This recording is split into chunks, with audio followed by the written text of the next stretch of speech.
오늘의 주요 뉴스입니다. 삼성전자가 올해 1분기 영업이익 6조 6천억 원을 기록하며 시장 기대치를 웃돌았습니다. 2분기엔 미국 관세 리스크가 본격화될 예정이라 DX 부문 직무대행을 맡은 노태문 사장의 어깨가 무거워지고 있습니다. 국내 최대 규모 유상증자를 경영권 승계 수단으로 삼으려 했다가 비난을 받은 한화에어로스페이스가 결국 유증을 축소하기로 했습니다. 다만 정정 공시로 불성실 공시법인으로 지정돼 주식 거래가 중단될 수 있는 리스크를 안게 됐습니다. 고물가, 고금리, 고환율로 유통업계가 침체 수렁에 빠졌습니다. 온라인 쇼핑몰은 줄줄이 폐업하고 대형마트마저 법정 관리를 신청하는 등 유통 전반에 경고등이 켜졌습니다. 르노코리아가 커넥티비티 서비스 차별화를 통해 시장 경쟁력을 강화하고 있습니다. 차 안에서 영화 시청이나 음악 감상을 넘어 다양한 편의를 즐길 수 있는 서비스를 강화한다는 계획입니다.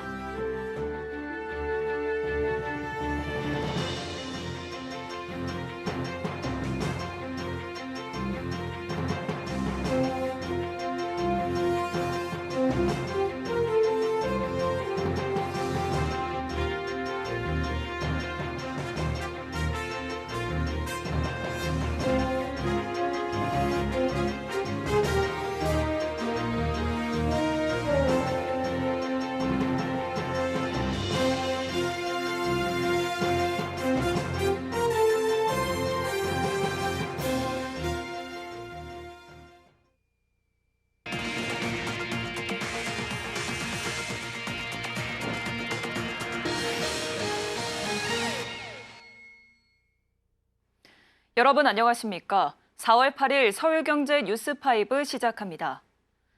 삼성전자가 올해 1분기 시장 기대치를 웃도는 성적표를 받았습니다. 노태문 삼성전자 사장이 디바이스 경험 부문 직무대행에 임명된 후 처음 받아든 성적표인데요. 미국 트럼프발 관세 리스크가 복병으로 자리하고 있고 갤럭시 신작 효과도 사그라들고 있어 노태문 사장의 어깨가 더욱 무거워졌습니다. 김혜영 기자입니다. 삼성전자의 올해 1분기 영업이익이 6조 6천억 원으로 잠정 집계됐습니다. 1년 전과 비교해 0.15% 줄었는데 시장 전망치 5조 원을 뛰어넘으며 선방했다는 평가입니다. 매출은 79조 원으로 1년 전보다 9.84% 늘었습니다. 세부 실적은 공개되지 않았지만 갤럭시 S25 신작 효과와 중국의 이구환신 정책으로 D램 출하량이 증가한 덕분이라는 분석입니다. 시장에선 스마트폰을 담당하는 모바일 경험 사업부에서 4조 원대 흑자를, 반도체 사업을 담당하는 디바이스 솔루션 부문이 1조 원 안팎의 영업이익을 낸 것으로 추정하고 있습니다. 그러나 트럼프발 관세 폭탄은 변수가 될 전망입니다. 호실적 주역인 스마트폰의 절반 가까이를 베트남에서 생산 중인 삼성.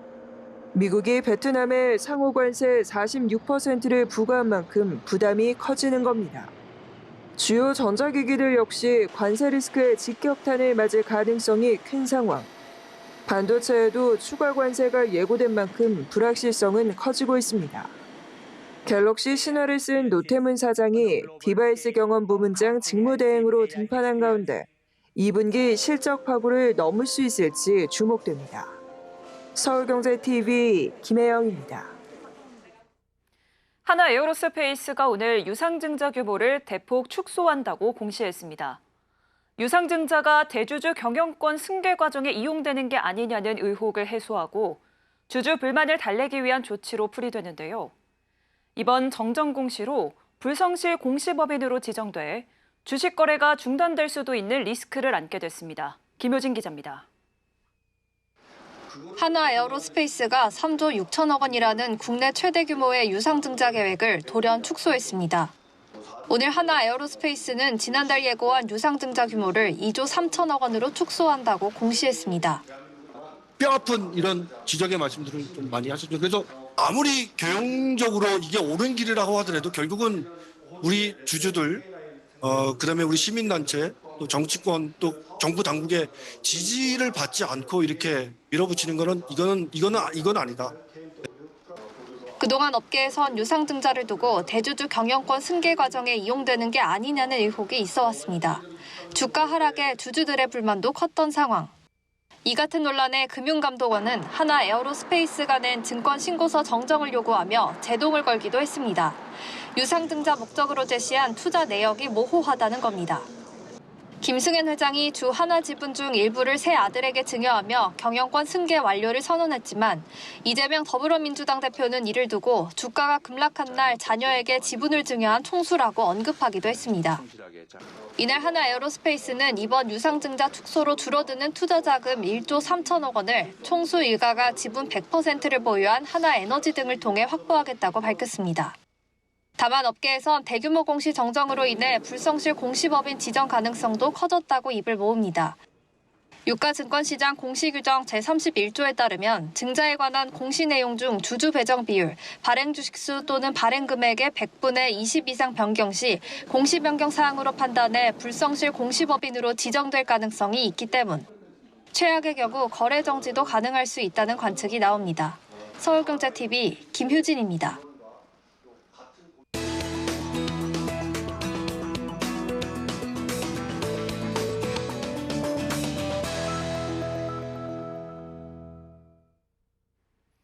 네, 고물가, 고금리, 고환율, 이른바 3고 현상이 장기화되면서 유통업계가 침체 수렁에 빠졌습니다. 온라인 쇼핑몰은 줄줄이 폐업하고 대형마트마저 법정 관리를 신청하는 등 유통 전반에 경고등이 켜졌는데요. 산업이부 이혜연 기자와 상황 짚어보겠습니다. 기자님 안녕하세요. 안녕하세요. 네, 최근 유통업계 전반에서 폐업과 법정 관리 사례가 많아지고 있습니다. 왜 그런 걸까요? 네, 앞서 말씀하신 대로 이 고환율, 고물가, 고금리, 이른바 3고 상황이 길어지면서 소비자들의 지갑이 꽁꽁 닫히고 있기 때문입니다.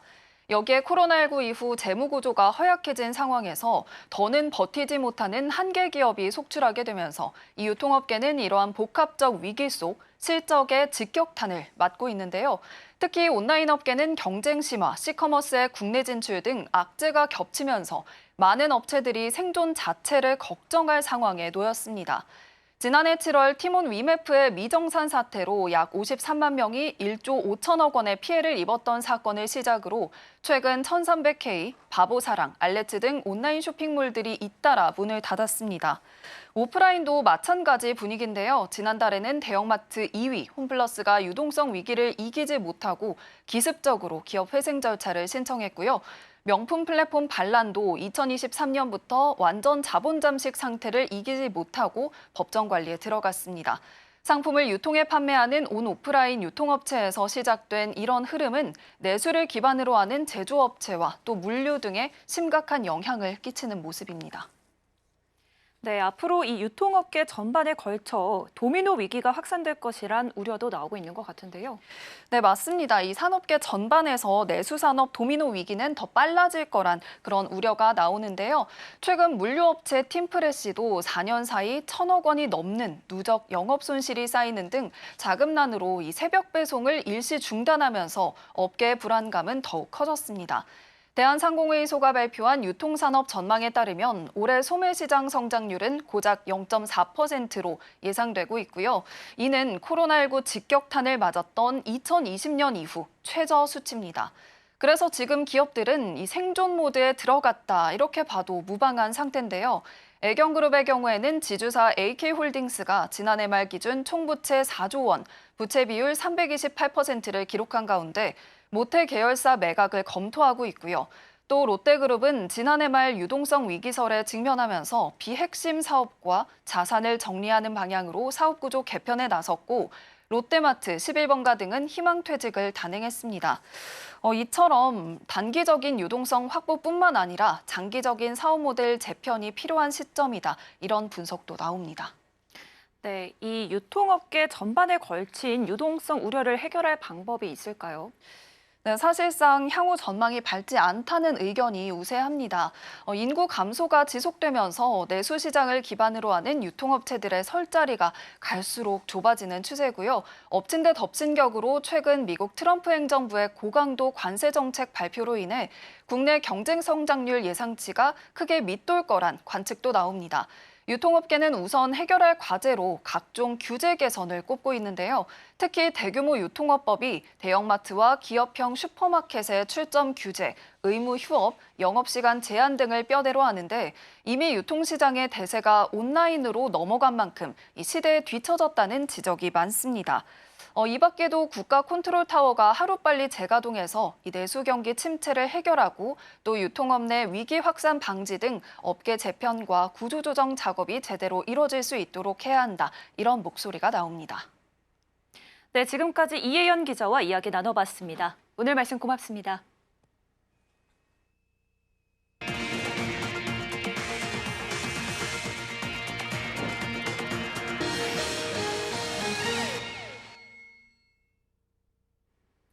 르노코리아가 커넥티비티 서비스 차별화를 통해 시장 경쟁력을 강화하고 있습니다.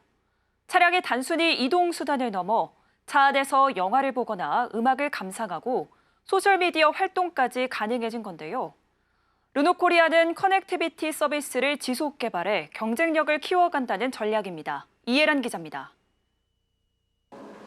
운전석 계기판부터 동승석 대시보드까지 12.3인치의 스크린이 탑재돼 있습니다.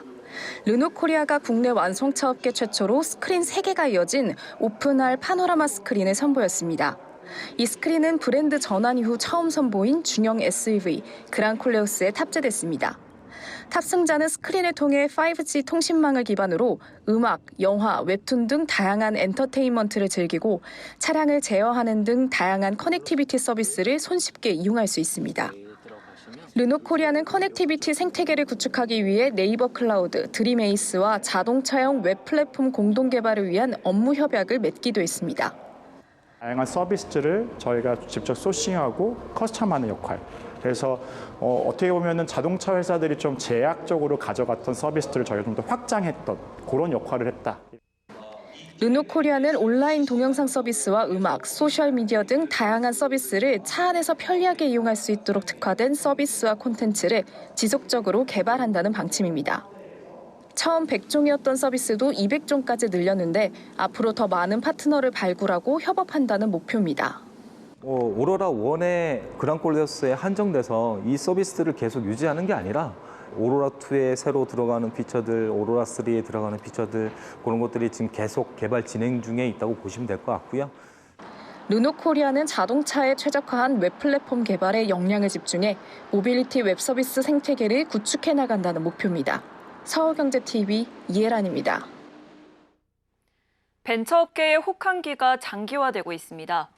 올해 1분기 벤처업계 체감 경기는 역대 최저치를 기록했는데요.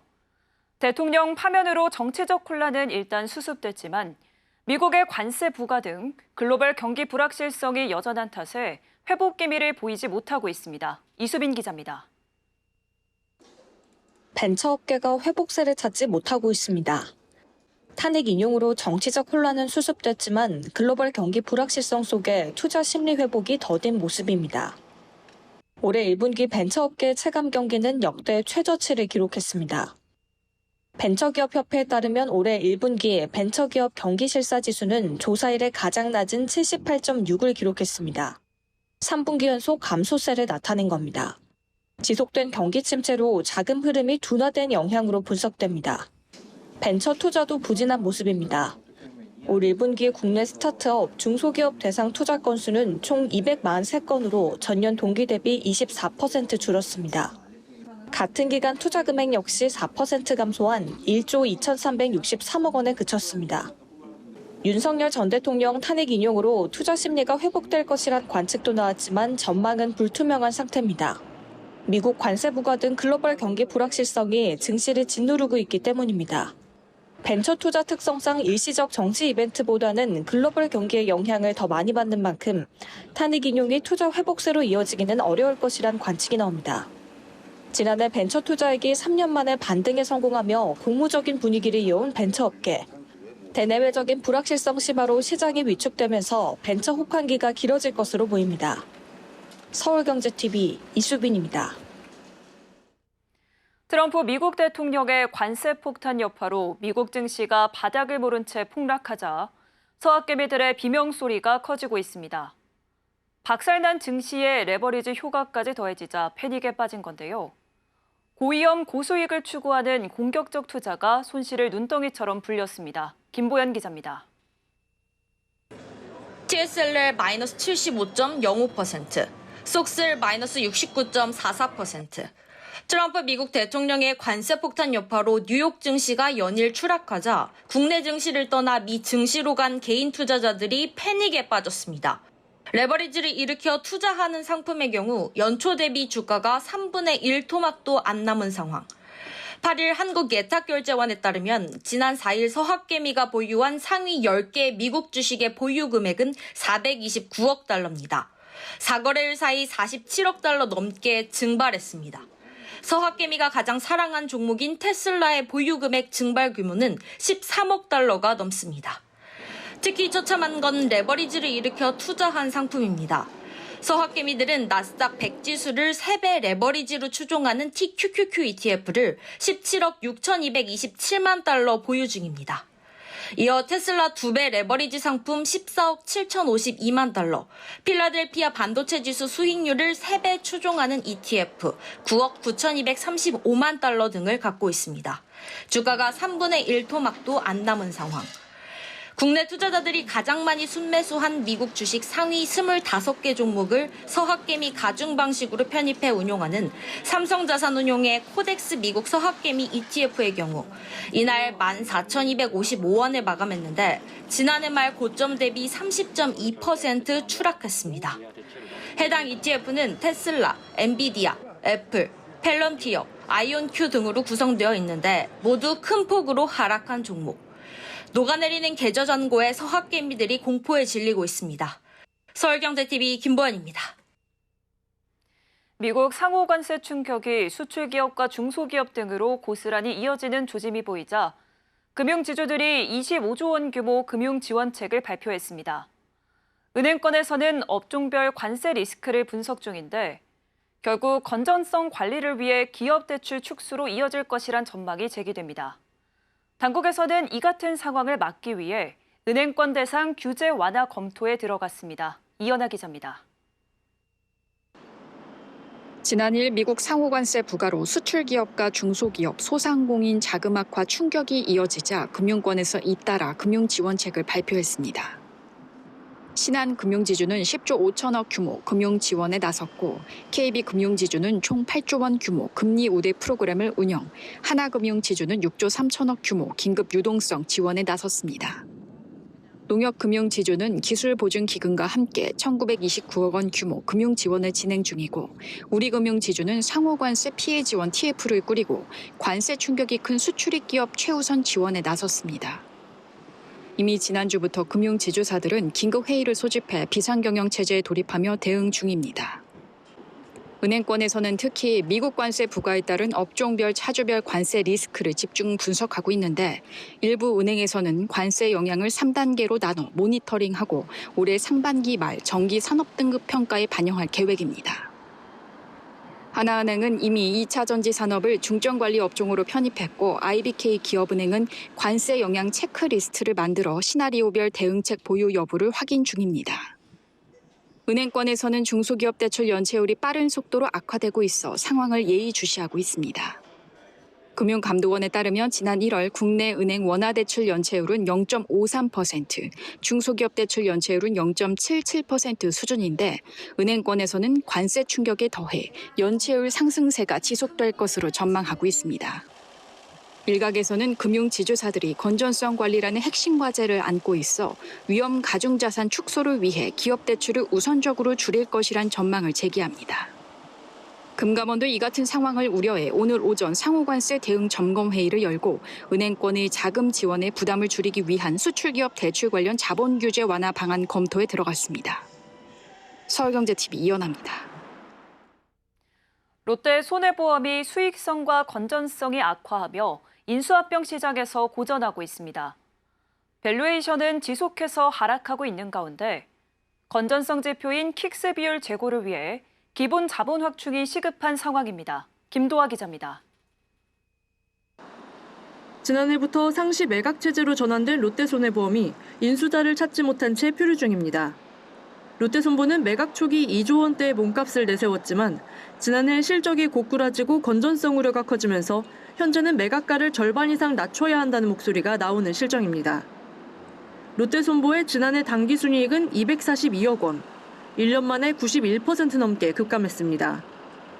롯데손보는 지난해 결산에서 무저해지 해지율과 관련해 당국 가이드라인인 원칙 모형이 아닌 예외 모형을 적용하며 실적을 끌어올렸습니다. 예외 모형이 아닌 당국이 권고하는 원칙 모형을 적용했다면 329억 원의 순손실을 내며 적자 전환하게 됩니다. 미래 이익 지표인 보험 계약 맞은 CSM 역시 당국이 제시한 원칙 모형을 적용할 경우 전년 대비 17%가량 줄어듭니다. 건전성 지표를 나타내는 지급 여력 비율 킥스는 지난해 말 기준 154.6%, 금융당국 권고치인 150%를 겨우 웃도는 수준입니다. 이마저도 원칙 모형을 적용하면 127.4%로 예외 모형 대비 27.2%포인트 하락하게 됩니다. 예외 모형은 원칙 모형보다 무저해지 상품 해지율을 높게 설정하기 때문에 낙관적인 가정을 통해 실제보다 이익을 부풀릴 수 있다고 당국은 보고 있습니다. 롯데손보가 예외 모형으로 실적 방어에 안간힘을 쓰는 가운데 당국이 기본 자본 킥스 규제 도입을 예고하면서 자본 확충 부담까지 커지고 있습니다. 당국은 자본성 증권 발행 대신 기본 자본 확충을 통한 킥스 관리를 강조하고 있는데 롯데손보의 기본 자본 킥스 비율은 업계 최저 수준이기 때문입니다. 지난해 롯데손보의 기본 자본 킥스 비율은 마이너스 1.56%, 지난해 9월 말 이후 3개월 만에 급격히 하락하면서 마이너스 전환했습니다. 실적 부진에 늪에 빠진 롯데손보가 규제 강화로 자본 압박까지 이중고에 빠지면서 매각 적기를 놓친 것 아니냐는 우려가 나오고 있습니다. 서울경제TV 김도아입니다. 현대로템이 국내 핵심 생산 거점인 창원 공장에 태양광 발전 설비를 도입하며 전 사업장 100% 재생에너지 전환을 위한 첫걸음을 내디뎠습니다. 2040년까지 전 사업장을 100% 재생에너지로 전환하겠다는 목표인데요. 고원희 기자입니다. 현대로템이 경남 창원공장 품질안전센터 건물 옥상에 태양광 발전 설비를 구축해 재생에너지 자체 생산을 시작했습니다. 이번에 구축된 태양광 발전 설비는 현대로템 사업장 내 처음으로 도입된 재생에너지원으로 연간 약 115메가와트시의 재생에너지를 생산할 수 있습니다. 이는 42kW시 배터리 용량을 지닌 소형 전기차를 2,700회 이상 완충할 수 있는 규모입니다. 창원 공장에서 생산된 재생에너지는 기존 공장에서 사용되던 전력의 일부를 대체할 전망입니다. 현대로템은 이번 태양광 발전 설비 구축을 시작으로 국내외 사업장의 재생에너지 도입을 확대하고 2040년까지 전 사업장을 대상으로 100% 재생에너지 전환을 달성한다는 계획입니다. 이에 따라 미국 철도 전장품 생산 공장인 현대로템 스마트 일렉트릭 아메리카에도 태양광 발전 설비를 확대 설치하기로 했습니다. 2050년까지 탄소 중립을 달성하겠다는 목표를 세운 현대로템은 로드맵 발표에 이어 지속가능 경영 기반을 강화하고 있습니다. 한편 현대로템은 지난해 한국 ESG 기준원이 발표한 2024년 상장기업 ESG 평가 및 등급 공표 결과에서 방산체계 기업 중 유일하게 통합 A+ 등급을 획득하기도 했습니다. 서울경제TV 고원입니다. 정의선 현대차그룹 회장이 오는 9월 메리바라 제너럴모터스 회장과 함께 미국 유력 자동차 매체 포럼의 공동 기조 연설자로 나섭니다. 미국의 한 자동차 전문 매체는 미래를 주도하다 글로벌 자동차 산업의 혁신과 변화라는 주제의 포럼에 글로벌 자동차 업계를 이끄는 두 리더를 초청했다고 밝혔습니다. 앞서 정 회장과 바라 회장은 지난해 MOU를 통해 승용차 및 상용차의 공동 생산과 수소 분야 협력 등 미래차 산업 전반에 걸친 전략적 파트너십을 약속한 바 있습니다. 이 외에도 포럼에는 LG 에너지 솔루션, S&P 글로벌 모빌리티 등 주요 기업의 전문가와 임원들도 연사로 참여합니다. 또 북미 및 글로벌 차량 판매 전망, 글로벌 무역과 관세 환경, 전기차 제조에 대한 자본 투자 등의 주제를 다룬 패널 토론도 진행될 예정으로 알려졌습니다. 서울경제 뉴스5 저희가 준비한 소식은 여기까지입니다. 함께해 주신 여러분 고맙습니다.